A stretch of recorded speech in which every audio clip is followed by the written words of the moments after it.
కానీ ఎవరు కానీ ఈ వీసా తీసేద్దామని కాపీలు ఇచ్చేస్తారు.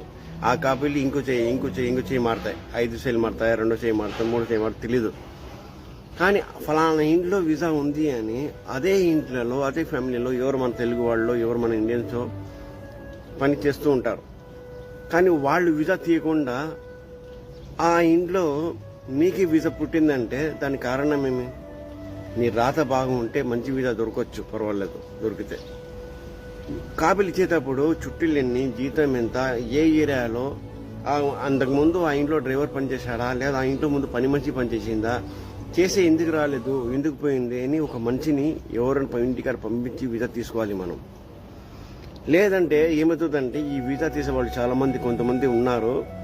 వాళ్లకు డబ్బు కావాలా, వీళ్ళ దగ్గర డబ్బు తీసుకుంటారు, వాళ్ళ దగ్గర డబ్బు తీసుకుంటారు. వాళ్ళకి కేవలం ఒక వీసా కోసం డబ్బు కావాలి, వాళ్ళ బిజినెస్ అది. నువ్వు వచ్చిన తర్వాత